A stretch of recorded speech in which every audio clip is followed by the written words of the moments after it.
¿Has pensado ya en la última?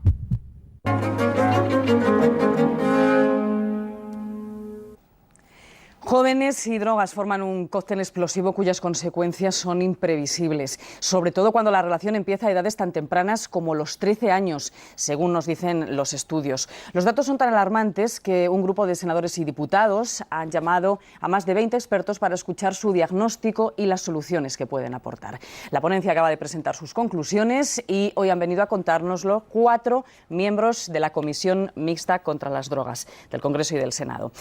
Nuestros invitados hoy son Nicolás Fernández, senador portavoz del Partido Popular. Buenos días. Hola, muy buenos días. Bienvenido. Cristina Maestres, la presidenta de la ponencia, senadora del Partido Socialista. Buenos días. Muy buenos días. Bienvenida. Joan Sabaté, es senador de Entesa Catalana del Progrés. Muy buenos días también. Buenos días. Y Rosa Núria Alessandre, senadora de Convergencia y Unió. Bienvenida. También buenos días. Bueno, yo creo que la primera pregunta que tenemos que hacer es ¿por qué los jóvenes consumen cada vez más y sobre todo a edades tan tempranas? ¿Cuál es la conclusión a la que han llegado ustedes? Nicolás.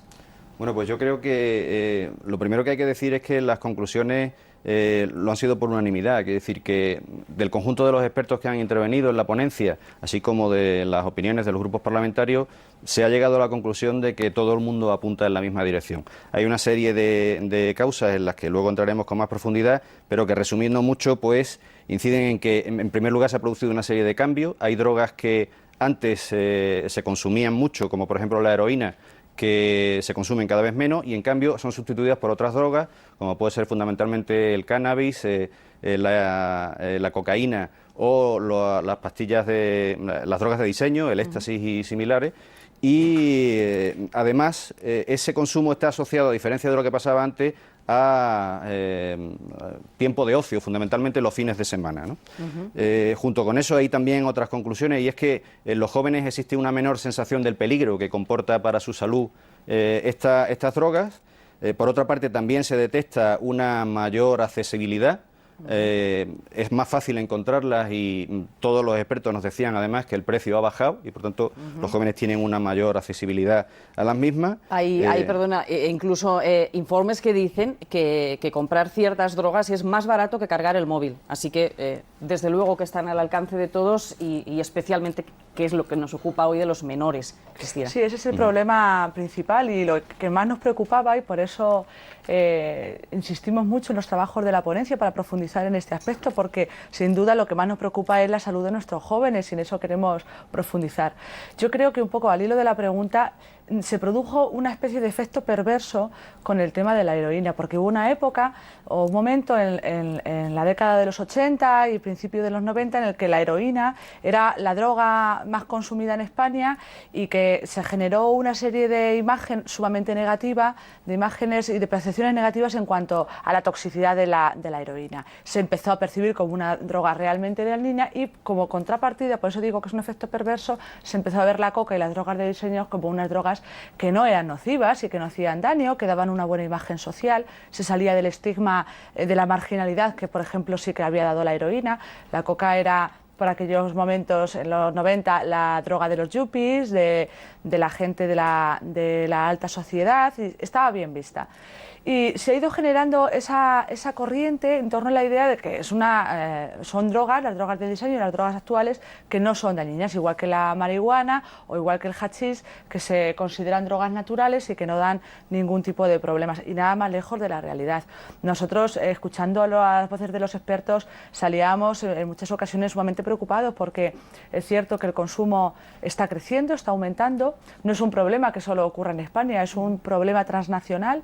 En más de una ocasión, a lo largo de la legislatura, en calidad de vicepresidenta de la Comisión de Drogas, he viajado al Parlamento Europeo a recoger de primera mano los informes del Observatorio Europeo de Drogas y es un problema, como digo, muy importante. De hecho, simplemente hablando de la cocaína, en Europa ya la han consumido más de 10 millones de jóvenes europeos. Y aquí, hablando de la cocaína, ostentamos el triste récord de ser, creo que, el primer país en consumo de cocaína.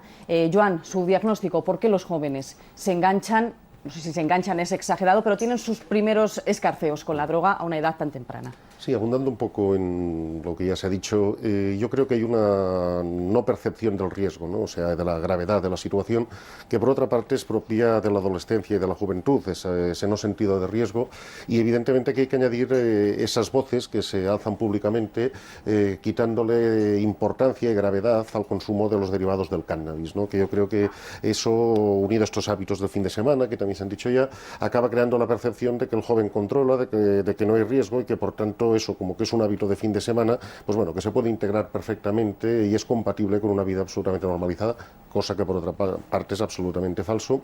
Los expertos que han comparecido en la comisión ponen en evidencia que en realidad lo que hay es un riesgo latente en función de las características de la juventud, de la falta de formación todavía del cerebro y a partir de unos rasgos genéticos que pueden predisponer a ciertas patologías, encima puede ser aún mucho más grave y generar consecuencias a mediana edad, riesgos de incluso de enfermedades cardiovasculares, de afectaciones psicológicas y aparte adicción a otro tipo de drogas, ¿no? Por tanto, la gravedad existe, pero los adolescentes y los jóvenes no la perciben como pasa en otras actividades de su vida, y ahí está el papel de los educadores, de la familia, en definitiva de la sociedad, de insistir y educar para que ese riesgo se perciba. O sea, que queda claro después de escucharles en esta primera toma de contacto que ese tópico que se ha repetido hasta la saciedad de que se desconocen los efectos del cannabis, que es una droga socialmente aceptada, por lo menos todavía en nuestra sociedad, es rotundamente falso. Nuria. Sí, es precisamente esto, la falta o la de percepción de riesgo, la baja percepción de riesgo que tenía la sociedad o que tiene la sociedad. El inicio del tomar el contacto con el mundo de las drogas a una edad, y vosotros habéis dicho datos, 13 años, son niños. Un niño a los 13 años es un niño, una niña menos, pero un niño es totalmente un niño. Ya no es ni es un adolescente prácticamente. Esto es lo que impulsó a nuestro grupo precisamente a pedir esta ponencia, porque teníamos esta sensación total de que desde el mundo social, desde la familia, desde la sociedad, incluso desde los poderes públicos, no se tenía claro el riesgo que estaba corriendo toda una generación. Primero cannabis, después coca. Piensa que el 40% de los que se inician en cannabis van a ir a parar la coca. La cocaína es destructiva totalmente. Si el cannabis es destructivo en épocas jóvenes hasta los 18 años, la cocaína siempre destruye el cerebro humano. Siempre. El adicto a la cocaína acabará en el psiquiátrico o en el peor de los casos con un suicidio. O sea, es muy grave lo que estamos hablando. Y en tercer lugar, las drogas de diseño, que todos hemos visto como después de una discoteca han llegado servicios de urgencias y han muerto niños, jóvenes y adolescentes por la utilización de las drogas de diseño. Por esto este enfoque de la ponencia. Cannabis en primer lugar, con cocaína en segundo y en tercer lugar drogas de diseño, que además se solapan entre sí, porque a veces los que fuman cannabis acaban snifando coca, beben alcohol y además... Y todo en la misma noche. Exactamente, ¿no? alguna pastillita de regalo. O sea, convirtiéndolo que realmente en un cóctel un policonsumo a edades muy jóvenes. Está claro que una de las conclusiones a las que ha llegado la ponencia es esa falta de riesgo, en la que todos están de acuerdo, pero ¿por qué? ¿Por qué ocurre esto? ¿Por qué los jóvenes, por qué los padres, por qué la sociedad no es consciente del riesgo que supone en las drogas? Yo creo que hay un problema de falta de información, aunque parezca mentira. Estamos ante la sociedad más preparada de la historia, es cierto, pero también estamos ante la sociedad de la información, Internet, todos disponemos y accedemos con más facilidad que nuestros antepasados a la información y sin embargo no siempre es certera o errónea. En eso hemos insistido muchísimo en los trabajos de la ponencia para que se dé una información veraz, sin alarmismos, sin exageraciones, sin moralismos, pero que sea certera. Uno de los comparecientes nos decía en una de sus intervenciones que si buscamos en Google la palabra cannabis salen alrededor de 6 millones de entradas. Y sin embargo, de esos 6 millones calculaba que alrededor de 1.000 eran científicas y con datos reales. El resto pueden ser páginas con información más difusa, no certera, no correcta y algunas incluso pro cannabis, como todos sabemos. Yo creo que la información es muy importante. Yo creo que es muy importante también la corresponsabilidad de toda la sociedad. El papel de la prevención en las escuelas es fundamental, de la prevención familiar, de las instituciones. Yo creo que todos tenemos muchísimo que hacer y tenemos que tomárnoslo en serio. Es un problema que está afectando a la sociedad actual, que tampoco hay que generalizar. A mí, y además como persona joven, me preocupa mucho que se asimile juventud a drogas. No todos los jóvenes nos drogamos, no todos los jóvenes están enganchados a las drogas, ni muchísimo menos. Es una situación que se está dando, que está en incremento, pero que tampoco hay que caer en el